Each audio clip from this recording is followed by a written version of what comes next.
आदित्य पढ़ने में थोड़ा एवरेज और लड़कियों के मामले में थोड़ा कच्चा था। उसकी मुलाकात 11th स्टैंडर्ड में खुशी से हुई। खुशी पढ़ने में अच्छी और अपने फ्यूचर के बारे में बहुत सोचने वाली लड़की थी। धीरे धीरे 11th ख़त्म होते होते वो अच्छे दोस्त बन गए थे और 12th में आदित्य ने खुशी से अपने प्यार का इजहार कर दिया।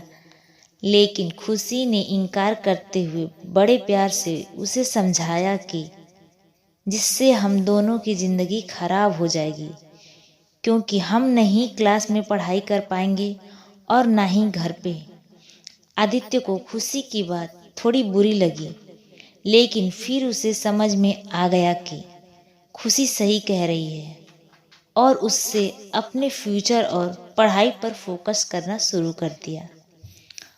और अब आदित्य किसी भी लड़की से बात नहीं करता था, यहाँ तक कि खुशी से भी नहीं, क्योंकि उसे लगता था कि वो जब भी खुशी से बात करता है तब उसे अच्छा नहीं लगता था, क्योंकि कुछ दिन पहले तक खुशी उसकी क्रश थी और आज वो उसे रिजेक्ट कर चुकी थी। और आदित्य इन सब बातों को नज़रअंदाज करते हुए अपने इंटरमीडिएट की परीक्षा में मेहनत करके पूरे स्कूल में फर्स्ट आ गया। बाद में आदित्य दिल्ली के एक कॉलेज में बीटेक करने लगा और वहाँ भी वो किसी लड़की से बात नहीं करता था, क्योंकि खुशी ने उससे जो भी बातें कही थी कहीं ना कहीं उसके दिल में बैठ गई थी। और जब भी उससे कोई लड़की बात करने आती वह मुंह मोड़ लेता। वो धीरे धीरे अपने पढ़ाई में और भी अच्छा होता गया और आखिरी में आते आते वो अपने कॉलेज में भी टॉप 10 की लिस्ट में आ गया और उसे कॉलेज से प्लेसमेंट भी मिल गई और वो जॉब करने फिर से मुंबई चला गया। मुंबई एक बहुत ही बड़ा शहर है, जहाँ एक मोहल्ले के लोग दूसरे मोहल्ले वाले को नहीं जानते हैं। वहीं जब आदित्य ऑफिस गया तो उसे वहाँ खुशी दिखी, लेकिन अब खुशी के लिए उसके दिल में कोई जगह नहीं थी और इसलिए वो हर बार खुशी से छिपता रहता। इसलिए नहीं क्योंकि वो उससे नाराज़ था, बल्कि इसलिए क्योंकि वो फिर से खुशी की ज़िंदगी में नहीं आना चाहता था। लेकिन वो कहते हैं ना कि भगवान की मर्जी के आगे किसी की नहीं चलती। दोनों के दिल में छिपे 4 सालों से जो भी दर्द था उन्होंने एक दूसरे को बताया और खूब सारी बातें की।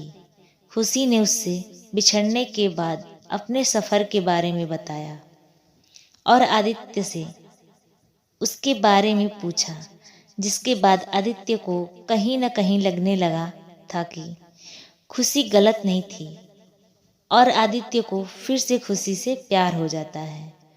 कुछ दिन बीतता है और दोनों की दोस्ती और भी गहरी हो जाती है और एक दिन अचानक आदित्य खुशी से बात करते करते उससे अपने प्यार का इजहार कर देता है, लेकिन खुशी फिर इनकार कर देती है।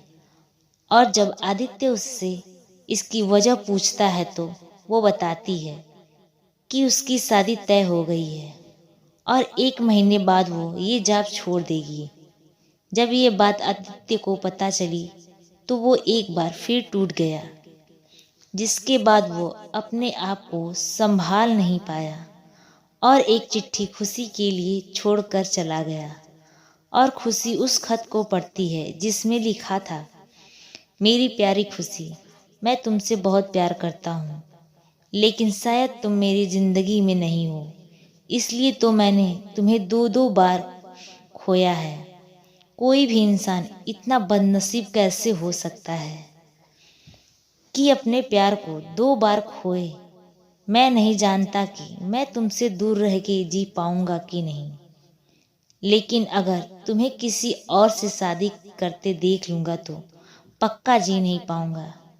इसलिए मैं तुम्हें और इस शहर दोनों को छोड़ के जा रहा हूँ। शायद तुम मुझे भूल जाओ, लेकिन दूसरी बार मिलने के बाद मैं तुम्हें कभी नहीं भूल पाऊंगा। मैं भगवान से प्रार्थना करूंगा कि वो तुम्हें और तुम्हारे होने वाले पति को हमेशा खुश रखे।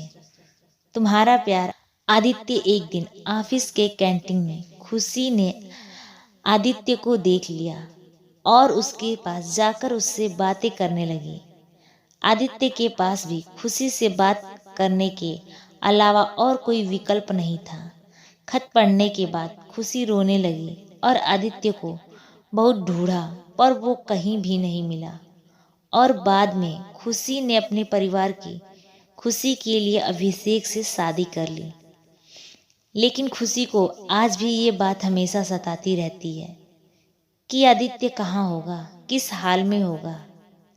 यहाँ तक तो उसे ये भी नहीं पता कि आदित्य जिंदा भी है या नहीं। एक तरफ खुशी अंदर ही अंदर घुटती रहती है, लेकिन दूसरी तरफ वो एक परफेक्ट बहू, परफेक्ट पत्नी और परफेक्ट माँ भी है, जिसे उसके परिवार वाले हमेशा प्यार करते हैं और हमेशा प्यार करते रहेंगे।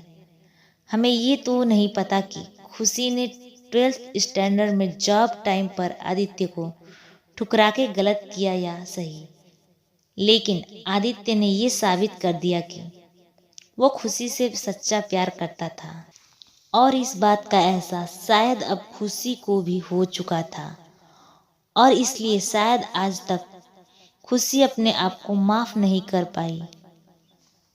तो दोस्तों, आपको ये कहानी कैसी लगी कमेंट बॉक्स में ज़रूर बताएं। वीडियो को लाइक करें, चैनल को सब्सक्राइब करें